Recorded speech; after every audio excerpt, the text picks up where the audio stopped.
everyone, I'm Sabrina. And I'm Jonathan. We are the lawyers at Verity Law. When we pass, most of our assets will be immediately frozen. The executor must make an estate application to the court, and the estate can be unfrozen once they receive court approval.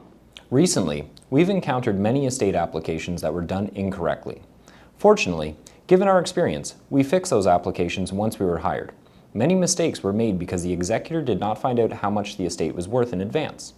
John, why must the court know exactly how much the estate is worth? Well, there are three main reasons. First, different estate value means there are different application materials necessary.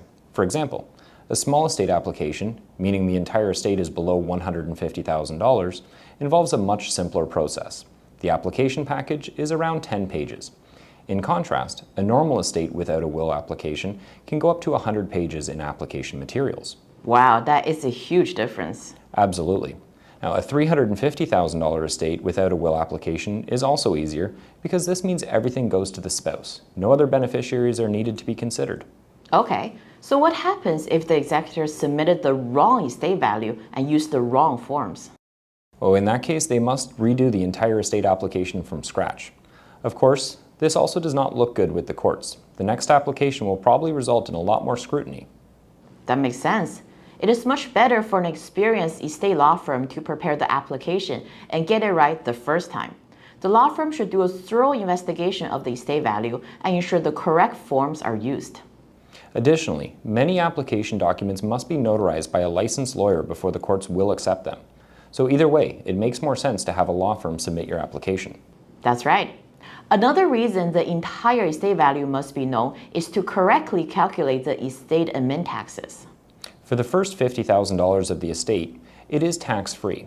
From then on, the estate administration tax is 1.5% of the entire value. Obviously, this amount cannot be calculated without knowing precisely how much the estate is worth. Correct. Lastly, the beneficiaries need to know how much money they're getting from the estate. And the executor cannot answer that question without knowing exactly how much the estate is worth. This is especially important when the deceased has assets all over the place. Did the executor do an investigation with all of the Canadian banks to see if the deceased assets are accounted for and distributed to the beneficiaries? Did the executor miss any assets?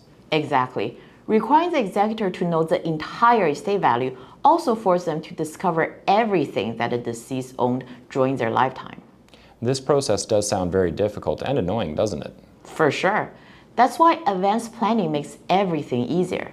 At Verity Law, for all of our wills clients, we prepare an asset list for free. The person writing the will can record all of their real estate properties, bank accounts, vehicles, bonds, and any other assets on there. Now, since this is not an official document that needs to be submitted to the court for approval, it does not need to be witnessed or commissioned. So for our clients, we always update this document for free. That way, when they pass, the executor would have a complete and updated list to work from and won't need to spend months or years searching for all of the deceased assets. Okay, now we know why the court needs to know how much the estate is worth. Next, we'll talk about how you can discover the estate value. First, let's start with bank accounts. Well, the executor must first find out the bank balances on the date the deceased passed away. They can get this information in three ways. First, they can log into the deceased online banking account and take a screenshot of the remaining balance, or they can request an e-copy of the bank statement. Now, they must be very careful to not transfer any funds when they're doing this. Until the estate approval is given, it is illegal for anyone to move any funds from the deceased account, and they can be held personally liable for doing so. Second, the executor could search through the deceased's mail and look for the latest copy of their bank statement. But this option is only available if the deceased chose to receive paper copies from the bank. Third, and the best way, is for the executor to hire an experienced estate lawyer and have the lawyer request the balance from the bank.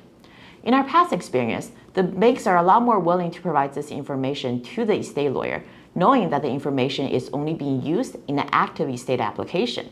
Lawyers, unlike other individuals, have the responsibility to keep this information confidential and only use it to file the estate application. For sure. Now let's talk about some common mistakes that executors make when verifying the bank balance. The first problem is that many people do not actually verify the balance. They guess at what the final balance is and submit that to the court. Even if by luck the court accepts this, The executor still needs to verify the final amount after receiving the court approval in order to pay the estate administration taxes. Also, without knowing exactly how much the deceased had in their bank accounts, the executor may have submitted the wrong estate forms and may need to redo the whole thing from scratch. Yes, without knowing exactly how much money the deceased has, the executor cannot ensure they distributed every single cent to the beneficiary. What if the deceased has bank accounts with both TD and RBC, but the executor only knows about the TD accounts? Then the beneficiaries will have gotten less money than they're entitled to. When this happens, the beneficiary can hold the executor personally liable. Of course, the whole process of discovering every one of the deceased bank accounts is difficult for most people. Imagine having to go to every single bank in Canada and ask about the accounts. That could take forever. Yes, it could. So this is a problem that can be avoided if the deceased has an asset list before they pass away. With this list, the executor does not need to go to every single bank and can just rely on the list to know where to find the deceased assets. Exactly. Unlike a will, which requires 2 witness signatures and 1 lawyer affidavit signature with every update, the asset list can be updated by the clients themselves for free. This is because the court does not need to examine the asset list and only will examine the will. The asset list does not get submitted to the court and is meant for the executor to transfer the assets. As long as the executor understands this, that is enough. Another common mistake is not knowing which debt to include on the estate application. The only type of debt that should be included is the mortgage. Every other debt, including credit cards and line of credit, should not be included. This also means that when calculating the 1.5% estate taxes, only a mortgage value can be deducted from the total estate value to reduce the taxes. No other debts may be subtracted. Again, if a mistake is made here, the court would either reject the application, which would then need to be redone, or the court could hold the executor personally liable for missing the taxes. Next, how to calculate the value of real estate properties. Often, the deceased would own a house or two. The executor should hire a realtor to do a comparative analysis of the deceased house. The analysis should write down an estimation of the house value in the year that the deceased passed away. The easiest thing is just to treat it as if the deceased is selling the house in the year they passed.